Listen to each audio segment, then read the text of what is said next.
السلام عليكم ورحمة الله وبركاته. ازيكم يا حلوين؟ عاملين ايه؟ يا رب دايما بخير وصحة وسعادة وهنا يا رب العالمين. النهاردة عندنا وصفة جديدة، وصفة بسيطة قوي قوي قوي.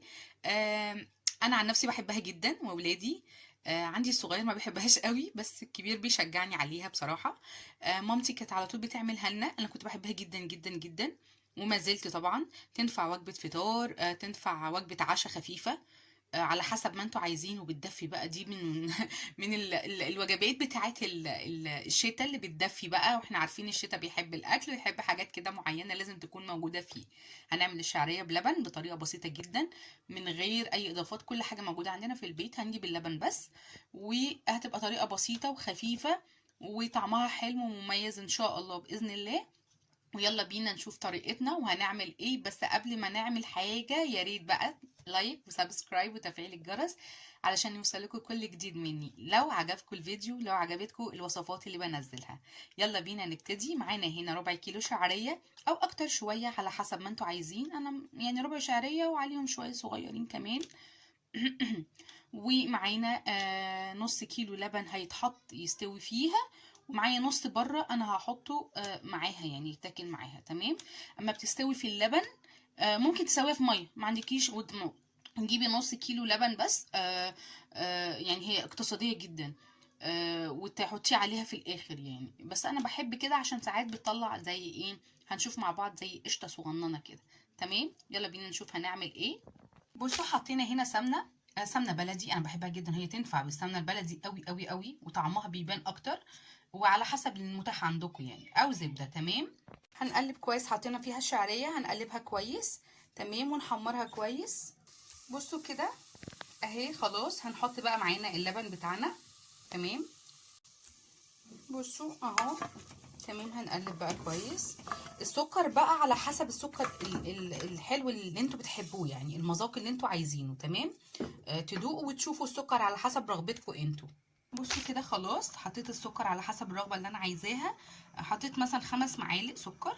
تمام. على الكميه اللي انا عاملاها حطيت رشه فانيليا صغيره بتدي كده نكهه حلوه قوي. تمام. هنسيبها بقى تستوي مع نفسها ونرجع نشوف عملت ايه. بصوا كده. هو انا البخار معلش، بصوا انا حاولت ان انا اودي البخار بصراحه. بصوا خلاص كده انا بقى هوطي عليها خالص علشان تستوي كويس، تطلع مفلفله مش معجنه، وفي نفس الوقت تعمل قطع القشطه اللي انا بقول لكم عليها، بتبقى جميله قوي. ثانيه واحده.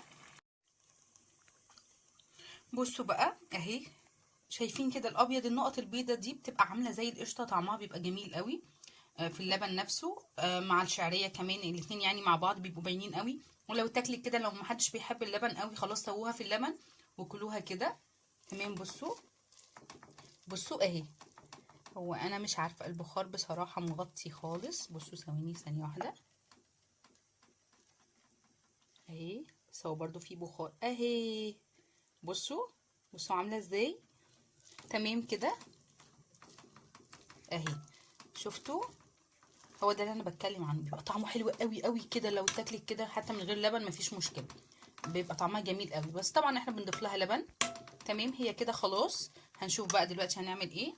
بصوا كده اهي، ماشي في الطبق اللي هحط فيه اللبن. تمام.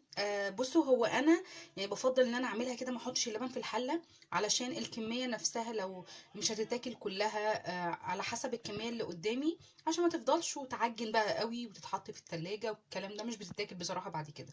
فانا بعملها كده تبقى مفلفله وزي ما انتم شايفين، وبعد كده اضيف اللبن، اضيفه بعد كده اللبن على حسب بقى ما انتوا هتاكلوا يعني، عشان بس برضو ما ايه ما تتركنش حرام كده، بتبقى اما تستوي تاني على النار، قصدي تتسخن يعني على النار، بتبقى حلوه بقى يعني، ما بتبقاش معجنه. تمام. وتضيفوا انتوا اللبن اللي انتوا عايزينه. نضيف اللبن. عايزه اقول لكم بصوا، بصوا عملت ازاي ما شاء الله. انا ما بحبش اللبن فيها كتير انا، بس ولادي بكتر لهم اللبن طبعا. بجد حلوه قوي قوي وطعمها جميل جدا جدا.